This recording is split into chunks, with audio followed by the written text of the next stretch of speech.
people. I think the larger percentage of people are, I'm trying to make music, but I have a day job and maybe a family, and I'm, you know, getting to that place where like, I'm not becoming a huge record producer or mixer yet, but I love doing this. And, you know, what is the trade-off? Do you at some point go, well, I can't spend 12 hours a day, 6 days a week in the studio and like have a normal relationship and have kids and support my family?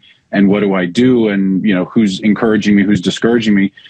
Those are really tough things. And, you know, truthfully, like I'm 38 and I don't have kids and I'm single and I want to do that at some point. But I also recognize that a big part of me being able to do the things that I've done in the last decade are because I don't have any dependents. I don't have other people that rely on me. You know, I was fortunate enough that like in my late 20s, I had my first couple of hits and all of a sudden I have enough money. So now I can really pursue it the way I want. And that was, you know, 8-ish years ago.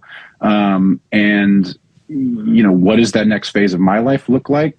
I don't know. Somebody asked me, I do want to have kids. I do want to have a family. And now I feel ready for it. But 38 is that's a long time to push back life for most people to like start that process. And fortunately, it's in whatever capacity you want to analyze it. It's worked for me, but I don't like I said, I don't recommend it. You have to sacrifice a lot to get to this place. And there's certainly people that have families and do it younger and all that. So I'm not by any means the norm, but it's tough. I mean, it's the only everybody I know it's tough.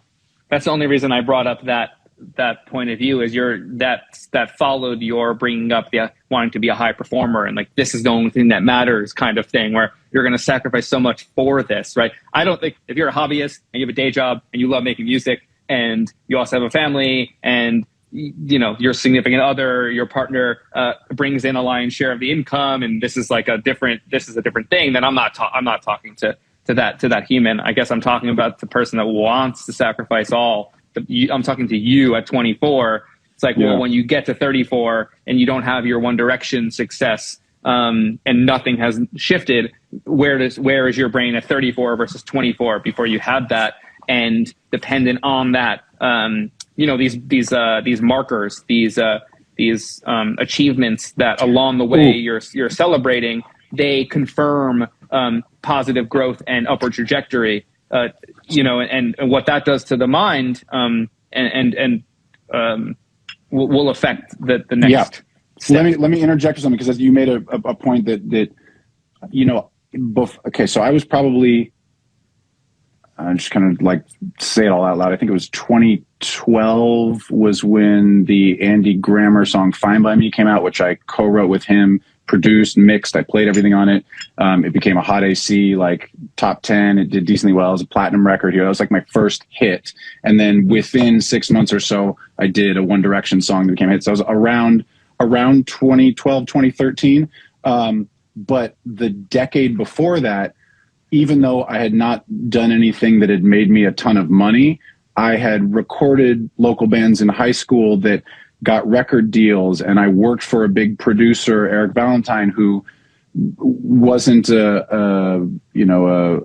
necessarily an overly complimentary guy. He was like not a guy who blows smoke up anyone's ass, the kindest guy in the world, but said, you make really good sounding things, essentially. He gave me a lot of validation. So I saw someone whose records I admired who said, you know what you're doing. That gives me a certain amount of confidence. I worked on some things that were getting attention. None of them, bands that got signed, they never went anywhere. So I had validation along the way that said, you can do this. From people outside myself or outside people that that really knew what they were doing. At least I got feedback saying you could do this. And that, I think without that, I might not have continued to make records. So it was, even though I didn't reach the place financially or success wise, there were people who I trusted, who I knew would be hard on me or were not going to just give me compliments to give me compliments. And by the way, you need those people in your life.